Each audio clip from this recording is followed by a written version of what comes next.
Well, it's Thursday Wrestling, and you all know what that means. That means once again we get to review MLW Fusion, NXT UK, and Impact Wrestling. But first things first, we got the latest event by Stardom that took place on June 28th at Korakuen Hall. It also finished up who will be the last two entrants of the qualifying opening league round for the 5-star Grand Prix. As you know, Ami Sodi made it in already automatically with the total points of 8. Only 2 more have to make it through. However, we also got the future Stardom Championship on the line. Hana defends her title against Just Tap Out wrestler Tomoka Inaba, who also is the Sendai Junior Heavyweight Champion. This is the first time we see these two wrestlers face off. But also we got the first time ever Saki and Hikari Shimizu of Colors team up for the first time with their new friends and now allies, the Cosmic Angels, Mina Shirakawa and Unagi Sayaka. And there's going to be, of course, a Captain's Fall elimination type match to determine who will be facing Odatai for the artist belts. And of course, we cannot forget, this is round 2 between Tam Nakano and Natsupoi, who came out in a hellish battle in a steel cage match 2 days prior to that. Tam Nakano walked out as the victor, but however, will Tam Nakano win this match and end this bloody rivalry, or will Natsupoi win and continue on? That's a question that we will discuss and review about. But also we got some news updates involving Konosuke Takeshita with something that we're only going to hear here in the United States. And of course, I don't know if we will ever hear what took place of it. And of course, we have a brief statement from Alan Five Angels. If you guys heard, he is now leaving AEW to continue on with his wrestling career. And we got other things of the news updates that I'm going to share with the rest, what's been going on in the world of pro wrestling. So, let's get started with another episode of the Deleted Wrestle Zone.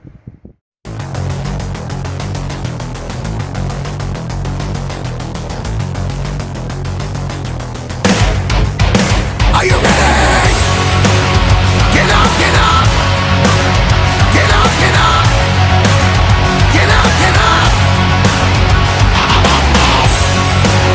Get up, get up! Get up, get up! Get up, get up!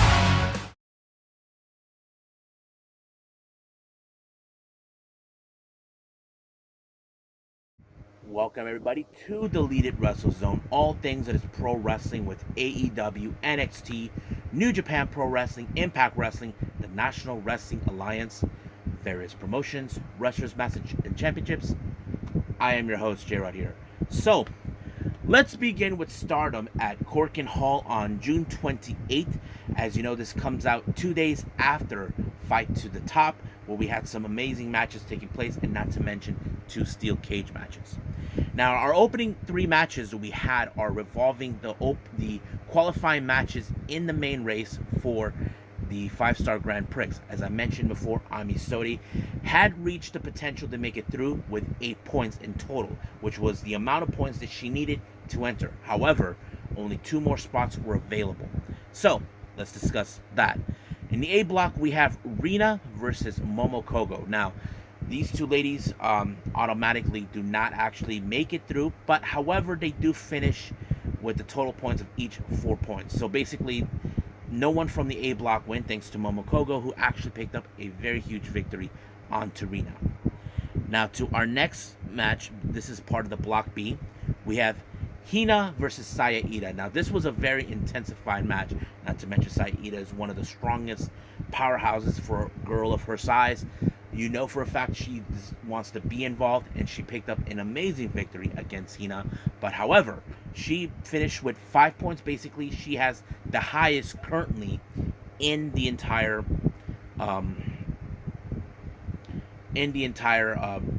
tournament. However, she makes it into the main race. Our main match, next match, we have Ruka taking on Mai Sakurai. Now, these two, this is a very interesting development. Ruka had Mai Sakurai right where she wanted with the freezer bomb, but somehow Sakurai overturned it and put her down. Ruka did not take this too kindly, finding that she lost in a way where she felt it was her match. But I wouldn't be caught surprised if Ruka decides to ruin her time in the 5-star Grand Prix, because she would say that she cheated. And I don't know if that could be possible, but we'll see. Now, our next match, we have Waka Tsukiyama taking on Starlight Kid. Now, there's nothing significant about this match, but we have watched Waka grown up a lot. As you know, she hasn't been the same for months ever since Mai Sakurai turned her back on Cosmic Angels to side with DDM. But however, Starlight Kid is not too bothered with Waka Tsukiyama because she only has one thing in mind, and that is the white belt that currently is being held by Sayaka Mitani. But however, Starlight Kid defeated Waka Tsukiyama with a powerful submission. We can say that Waka put up a good fight, even though she is no longer under the pressure. She knows that she could win a match, but however is executing the match how she wants to do it. So we'll see what happens then. Now our next match, this is for the future of Stardom, which is the beginner's belt for those who have been around for almost 2 to 3 years. We have Tomoka Inaba from Just Tap Out, who also is a champion in her own right from the Sendai Girls promotion, where she won the Junior Heavyweight Championship. Don't remember to who, but she issued a challenge towards Hana. Now, Hana has been highly successful as a future champion, and now she is putting the title on the line against someone like Tomoka Inaba. Now, this is one of the most toughest challenges that Hana has ever faced, but she never backs down from it one way or the other. You could say that Hana fought her hardest, but however, the match did not go according to plan. Tomoka Inaba would have won the match if the match did end in time limit draw in 15 minutes. So basically, it was one of the most well-thought matches we have ever watched. However, during the promo, Hana called out her next challenger, and that challenger is none other than someone we did not anticipate, Waka Tsukiyama. Now, the reason is this. On July 9th, for the upcoming event with Stardom, we're going to see, of course, Waka be facing off against Hana. But however, Hana decided to do the one thing that was very interesting. Instead of giving her an opportunity later on for a title shot, Hana requested, let's make our July 9th match into a championship match. Now, Waka was a bit surprised because she reminded her, I haven't won yet, because she does have a valid point. Waka hasn't won a match yet. She never even pinned Hana. However, Hana wanted to give her this opportunity. As you know, she saw exactly what happened to Waka. If you guys ever seen what happened in Fight to the Top where Waka lost, Unagi asked her, do you love pro wrestling? And of course, Waka burst into tears and told her she does. So basically, that particular moment got into Hana's heart and decided, who cares if you haven't won yet? Let's make this match happen. You love pro wrestling? I love it. And it shows me Hana really wants to do this, no matter what people would think. Even if Hana is able, if Waka is able to beat Hana, that would be the most game-changer thing in her career. But I'm not going to speculate that could happen, but anything could happen for Waka. And I'm sure every fan around the world will be happy for her. Even if she doesn't win, we know we'll always have her back. Now let's jump into the most interesting match. We have, of course, Cosmic Angels consistent of Mina Shirakawa and Unagi teaming up with Colors, but known as Galaxy Punch, consistent of Saki and Hikari Shimizu. Now, they come out doing the Cosmic Angels dance. If you guys notice, Saki botched the dance, and everybody saw that. Even Unagi saw it too. So basically, she was like cursing her what she did. So basically, and not to mention, it did put a wake-up call to the seconds. Well, not to Waka, because Waka, she's getting better, but mostly to Yuko Sakurai and Rina Mikura, because if you guys know this or not, Yuko Sakurai and Rina Mikura will team up with Unagi and Mina later on in the month of July, and they better practice, But anyway, Their opponents, it's Queen's Quest, Utami Ishida, Azumi, Lady C, and Sayakami Tani. So this is where we see how will Colors and Cosmic Angels as an allied force coexist. Now keep in mind, Unagi is not too happy that Saki is not her minion, but it shows that how Saki is a good wrestler. You know, she's a veteran in the game, and I thought it was pretty good. I mean, I did see how they were able to coexist and show they will be the #1 best unit, you know, around. And I think that it says a lot of things for them. And I think it shows us pretty much what they are. But it was Saki who picked up a huge victory onto Lady C with a pinfall. And I think that tells us a lot that, you know, we could see them working more together. However, will see those two teams team up later on July 9th in the epic conclusion between both DDM and between the Allied Force. However, because Saki won the match, she was asking for approval to enter the 5-star Grand Prix, and of course, Unagi approved. And she is currently now part, and I believe she is with the Red Stars or Blue Stars. I don't remember which one blog is. I must review the old episode. But yeah. Now, our next match is the unit competition Captain's Fall 4-way match. We have, of course, 4 teams. Over the tie consistent of Saki Kashima, Momo Name, but Fukigen Death has nominated herself as the team captain, even though she doesn't speak normally. And then we have, of course, DDM, Julia, Maika, Himeka, Stars, Koguma, Azuki, and of course, Amaya Iwatani. And of course, we cannot forget God's Eye, Sudi, Mirai, and Ami Sode. Now, this is an interesting match. However, this was a match that was set by Starlight Kid. Basically, she is going to see who will be the one team that will challenge them for the artist belts. Now, keep in mind that on Fight to the Top, Mayu Koguma requested that they should challenge for the artist belts. Now, Starlight Kid, as you know, as part of Odatai, is not 100% convinced that they are meant for these titles. So this match was set for that. But the first captain that was eliminated was Utami Ishida. I did not expect that, but that was done by Fukigen. And then after that, Fukigen was eliminated. Then it was between Julia and, of course, Maya Iwatani.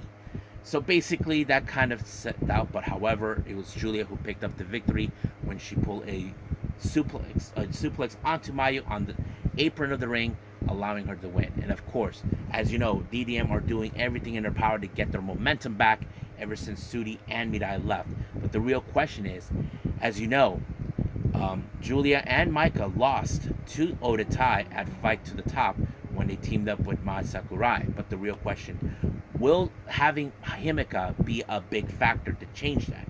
But we cannot forget, Odatai has dirty tricks up their sleeves to ensure those titles stays in Odatai. Now, our main event is the epic match between, of course, round 2 between Natsupoi and Tam Nakano. Now, if you guys remember, I mentioned these two were once friends until Natsupoi decided to turn her back on her. As you know, she was always trying. They had a interesting match that took place back in last year when Natsupoi challenged Tam Nakano for the belt, but she came up short. However, Natsupoi decided, that she wanted to get into the skin of Tam Nakano, trying to tell her that she's going to retire. But of course, Tam's not going to retire just because she believes that she lost the passion of pro wrestling. But the real question is, did she? Well, it looks like the match that she had in the Fight to the Top steel cage match says it all. But however, in this match, this was another brutal match. I did not anticipate a whole lot. Those kung fu kicks that Tam, she did that at least 4 or 5 times, but Natsupoi got out of it. But however, the roles were reversed when Natsupoi applied her finisher move 5 times. When she thought she had everything under control, Tam kicked out, which was impossible. But even Natsupoi couldn't do it. Not to mention, Tam Nakano did it herself as well. It didn't work. But however, Natsupoi actually tried and pulled off applying the Tiger Suplex onto Tam Nakano that allowed her to win. But however, As you know, Tam Nakano has been trying to end this feud, but Natsupoi feels it's not enough. She wants to surpass Tam and it says takes control everything, believing that once she surpassed her, the world is hers. But Tam doesn't care about that. She's not the type of person who actually cares about that. All she cares about is reaching for her dreams. That doesn't change nothing for Tam Nakano. But however, if Natsupoi will not end it, well, the conclusion will be, of course, at the 12-person tag team elimination match that will take place on July 9th. So if Tam Nakano is successful with Cosmic Angels defeating DDM, that means the war is over between both factions. But however, if Natsupoi wins, that means she will now can declare herself that she surpassed Tam Nakano. But we'll see what happens then. So, but if you guys notice, Natsupoi acts like she thinks she's a superhero, but in reality, she's allowing her jealousy cloud her judgment. Because the way I see it, she's so busy trying to prove something to Tam instead of proving something to herself. I mean, she had chances to go for the white belt, but she's not doing that. But we'll see what happens then. So right now, let's move on with MLW Fusion.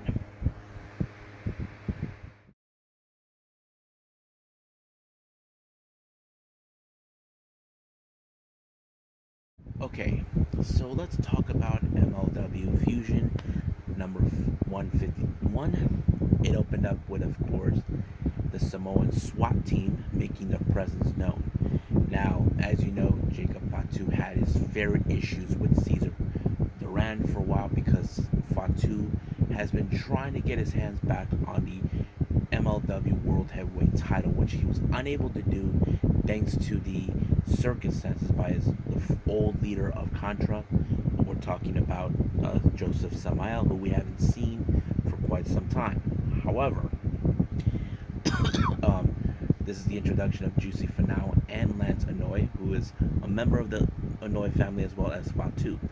Now, Caesar Duran shows up trying to get his little infamous Red Bull item that he has on his office. So basically, Caesar sets out that there's hell to pay. Now, Caesar comes out to do a little promo that he wants to deal with the Samoan SWAT team. However, Fatu shows up, tries to tell him, go ahead. So there was a tag match with two of the Azteca henchmen taking on Juicy and Lance. The match was pretty good. It did end in a way where it showed how the Samoan SWAT team are being serious. But however, Fatu was at the commentary section, but all of a sudden he was viciously attacked from behind with a bottle by none other than Encio. So basically, that goes out into a feud we may see down the line. Now, as you know, recently there's been now a tag team feud between Los Maximos, Joel and Jose, against the current MLW World Tag Team Champions, Hustle and Power. We're talking about Duca and Tankman. Now, this was not their fault for what happened, so they felt like they were disrespected. So keep in mind, Los Maximos are in fact, how do I say this? MLW originals, so we'll see what happens down the line. Hopefully we will see a tag team match with those two teams. Now, we get a little video package from Richard Holiday with that red suit that he wore the day he made Hammerstone bleed. So basically he's saying that he's enjoying it. Basically watching him bleed brought happiness to him. Now, this is a very psychological story that's telling us that he's really going out of his mind. But however, we'll see what happens when the day comes when Hammerstone faces his old friend Richard Holiday. Now, our main event, we have Strange Sangre, consistent of Aries, Mini Abismo, and Holodead in a trios match against Lance Dorado, Tail Valkyrie, and Microman. Now, recently Caesar Duran had his issues with Microman, so he had Strange Sangre to try to deal with it. However, the match took a turn when Tail Valkyrie and Holodead decided to take their feud out to the back, but luckily Microman shows up and pins Abismo Negro. But apparently, Aries, Abismo Negro, Dr. Dax, and Gangrel were about to hurt him until we heard the infamous theme of Metallica enter Sandman, and we all know who runs that theme, who makes an entrance, and that is Sandman himself. He beat the living crap out of Sting Sangre, and of course, the most funniest moment I've ever enjoyed. Sandman gave Microman a mini beer can. He's like, no, no, no, no, give me the big one. I want the big one. He's like, you want the big one? I'm like, wow. I have to say that is the most amazing moment in my life. I think that's a great moment. Seeing how baseball says like, nope, don't give me this micro beer can BS. Give me the big one. So I thought it was great. I thought, what a great touch. Well, I can't wait to see what else Microman's gonna do. But but I think that's pretty much it with MLW. I believe it's time for NXT UK.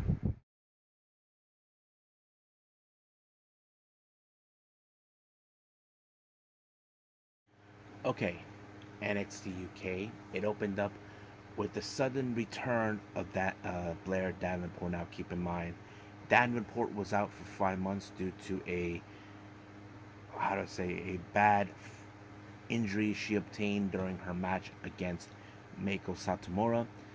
Uh, Now she's back and she made an example out of Angel Hayes, trying to put the entire NXT UK women's locker room on notice. Now the obvious question does remain: is she making another play for the title? Well, I don't know. That is an obvious question, but she made a good number against Angel Hayes. I think it tells us she's back, no matter what. Now, our next segment we see, of course, is Sid Scala on his way to his office, saying that he made a call to Kenny Williams, but Kenny Williams was in his office the entire night. Now, he believes that he knows who Tiger Turan is, and Tiger Turan applied to put him in a match against him. So he is now declaring the Tiger Mask is none other than his old tag team partner, Amir Jordan. Now, I have that distinct feeling those mind games is going to be played against Kenny Williams. Now, keep in mind, Kenny Williams, he thinks he knows how to play it, but we'll see about that. However, that match will take place, I believe, next week. Now, recently, as you know, Samuel Shaw, he's kind of been obsessed recently because he lost big time to Wolfgang in that tag match he teamed up with Noam Dar to take on Wolfgang and Damon Kemp. But however, he decided to disrupt Wolfgang instead of Betts because he claims he's going to beat him. So we'll get to that in a bit. Now, our next match, we have Emilia Mckenzie versus Fallon Henley. Now, this was a match that was already been mentioned a week ago by Meiko Satomura. Now, this was a very interesting test that Emilia Mckenzie put herself into. I have to say this was one of the most toughest matches Emilia Mckenzie is. I know she's been trained by Meiko Satomura, and that kind of puts us in a good storytelling. Like, okay, we know she's the protege, but can she pull the job? She had it, but somehow Fallon was able to overturn it and pick up a good victory. So basically, I don't know how Meiko Satomura would feel about this, but yeah, it was pretty good. Now, we do get another segment, as you know, where Oliver Carter was, thinking about his best friend. As you know, Ashton Smith injured himself during the match, but however, the Familia are now trying to persuade him to join him, saying that Ashton Smith abandoned him. Now, the Familia likes to twist things around and think what is true in their way. But I don't know what Oliver Carter would think, because, as you know, the Familia tried to get their hands on these tag titles, but however, it didn't go their way. But having a guy like him, I don't know exactly what their plan was, but we'll see when that day comes. Now, as you know, Saray is going to be sticking around at NXT UK for quite some time. She was doing a little workout until Eliza Alexander and Zaya Brookside tried to teach her a lesson, saying that they run the entire division.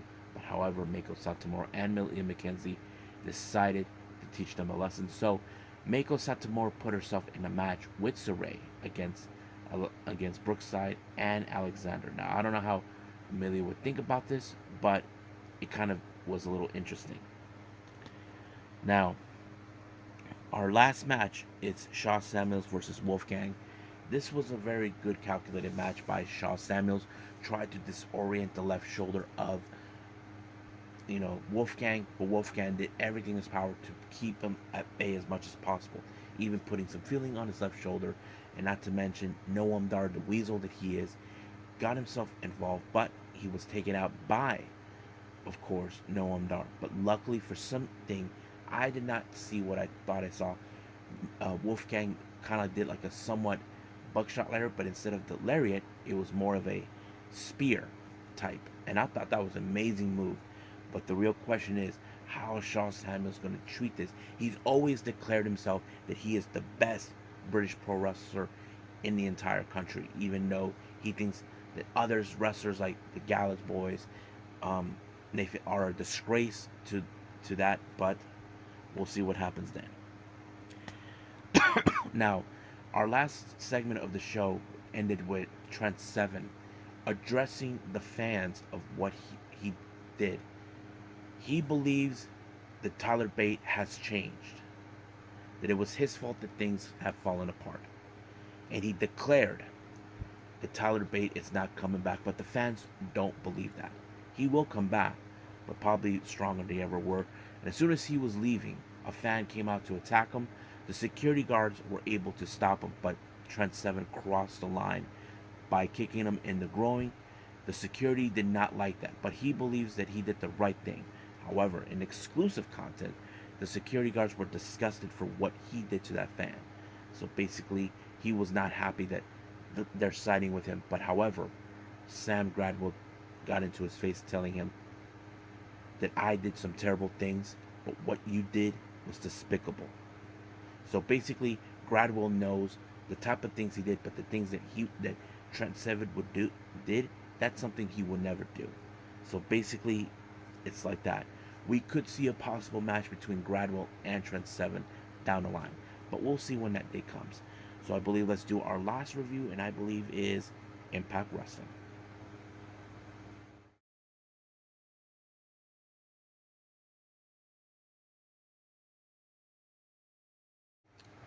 As you know, last week on Impact Wrestling, we saw that the Briscoes were taken out by Honor No More.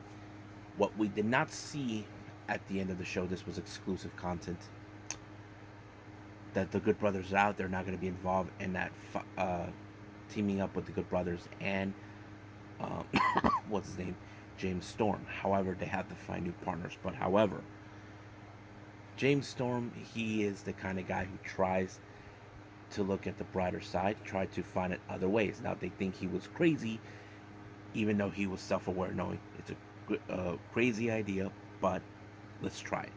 So they try to convince PCO to side with them, because as you know, PCO was the scapegoat for what took place at, of course, Slammiversary. But Vincent was trying to say that, as you know, Vincent would do anything for PCO, but he did ask for a challenge for the tag team titles for him, and it did happen. Now, our opening contest is the number one contendership for the X Division title at Against All Odds on Friday.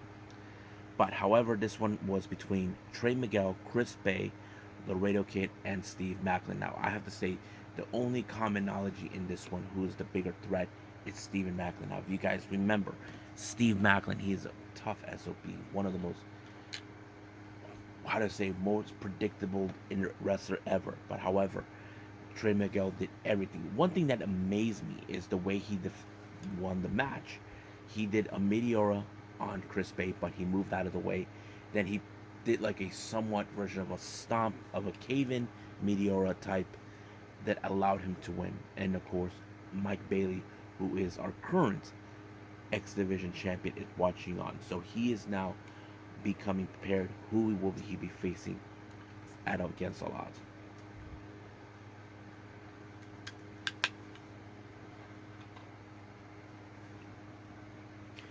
Now, as you know, this coming on Against All Odds, we're gonna have the return that we haven't seen in years. The Clockwork Orange House of Fun match is a baby match that was made by Raven. He said he's going to enjoy it, but the real question is, will Sammy Callahan and Moose? We'll find out because he's going to be present on that very particular day. Now, before our next match, the Influence, Madison Rain and Madison Rain and Tennille Dashwood made their way to the commentary section because right now Giselle wants to prove herself to be a member of the Influence to take on Rosemary.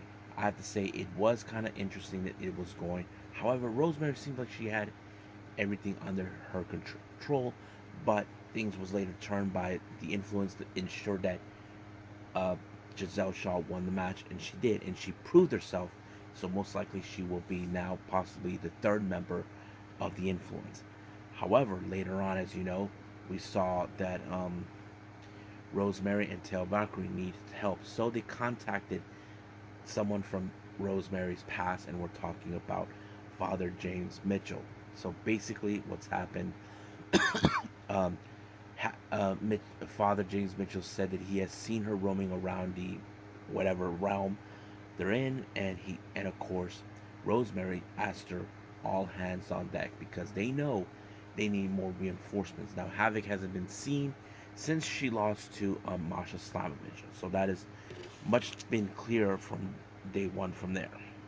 Now, during an interview with Mickie James, basically she is like aware that now she has to team up with Mia Yim, and she gave her thoughts about Chelsea Green and Deonna Purrazzo. Now, Deonna and Chelsea did say that the only thing that Mickie James only cared about was herself.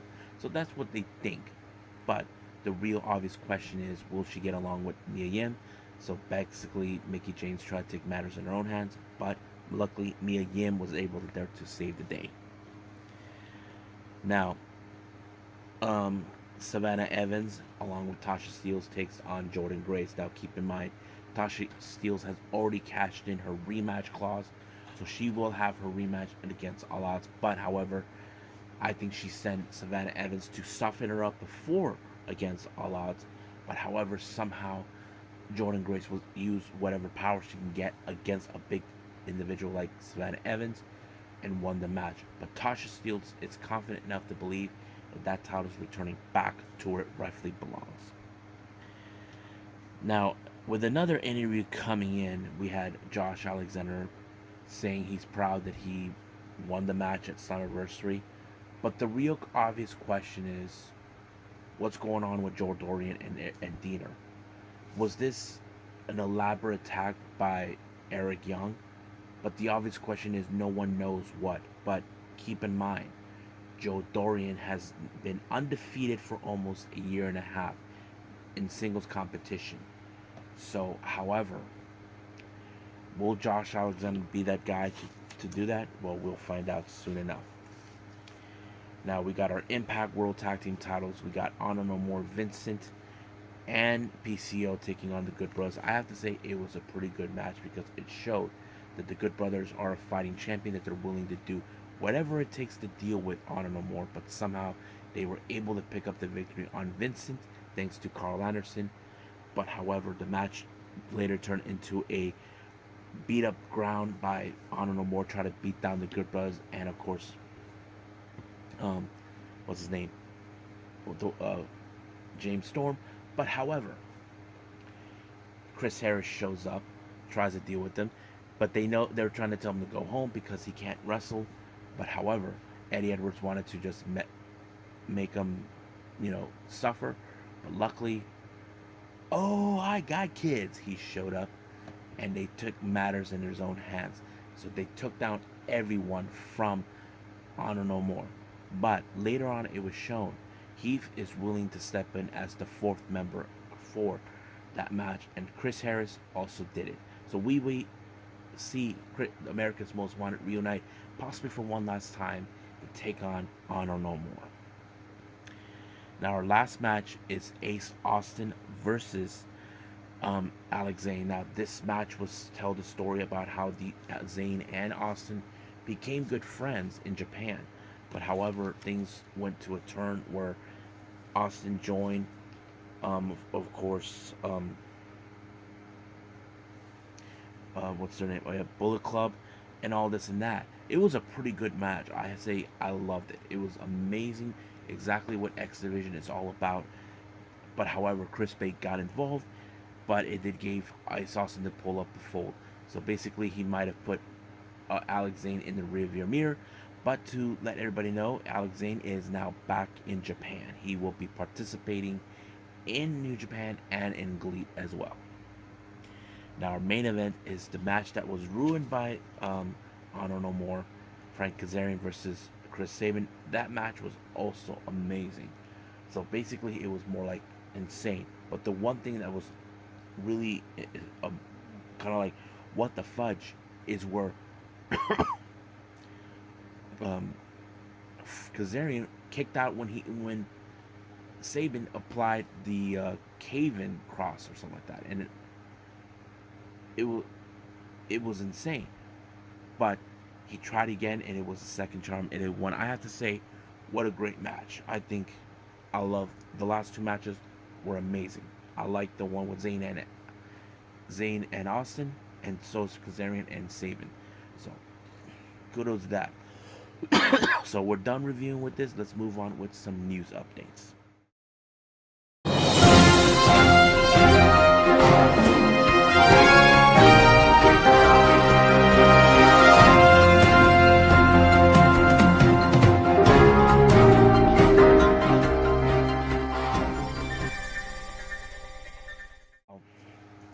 This was announced by, of course, Garden State Pro Wrestling, which is a promotion out in the East in New Jersey area. This was a very interesting development. Now, as you guys know, I've been following the Konosuke Takeshita U.S. expedition for quite some time. However, this is the first and only time we will see this in the U.S. Takeshita will be doing a seminar at Garden State Pro Wrestling.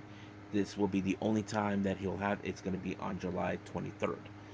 Now, I'm just saying this because I never seen Konosuke Takeshita do anything like this. This was a very unusual thing for him to do, but I feel like he did this because he did state it on his Twitter page how he wants to tell how good Japanese wrestling is, and there's nothing wrong with it. I love watching Japanese wrestling. I'm sure many of you guys who are watching this feel the same way.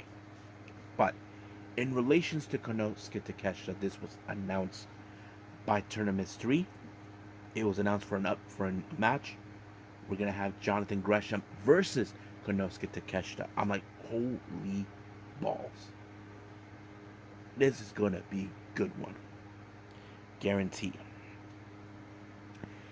Now, if you guys been aware, recently we have this little thing coming up soon called the Ric Flair Last Match. Now, they announced that the Impact World Championship will be on the line between Josh Alexander and Fatu, and then we're gonna have the first time ever the Wolves versus Motor City Machine Guns. Now, new matches have been announced. We're gonna have Killer Cross versus Harry Smith, and of course we have Clark Connors and Ren Narita. So we're gonna have the collaboration with Impact Wrestling, New Japan, and of course MLW stars. I have to say it's gonna be interesting. Now, if you guys may have heard what's been going on, Alan Five Angels, his contract expired because today is June 30th. However, he did left a statement on his Twitter page, and I'm going to read the following. As of June 30th, my AEW contract has expired. I am nothing but grateful for 2 years I spent there. I love AEW. It was/is the best place ever to work. I got to wrestle with some of the best wrestlers in the world on a weekly basis, and as well traveled with some of the most amazing cities and met some of the best fans in the world. There are no hard feelings between myself and AEW or Tony Khan. I had a great time in AEW and would have loved to stay, but I am extremely excited for my future in pro wrestling.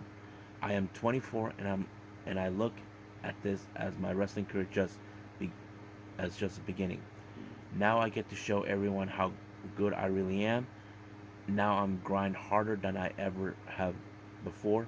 I'm going to make any I'm going to make as many towns as I can, meet as many fans as I can, and wrestle as much as until I'm considered one of the best going today.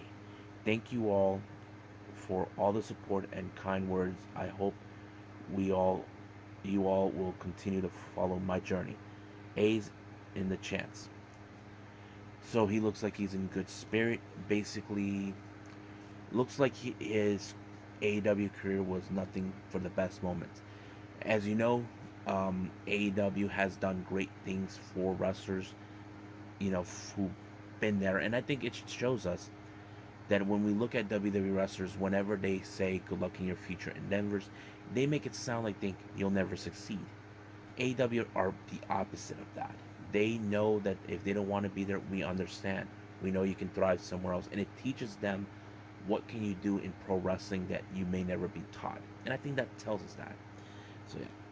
Now our final update here.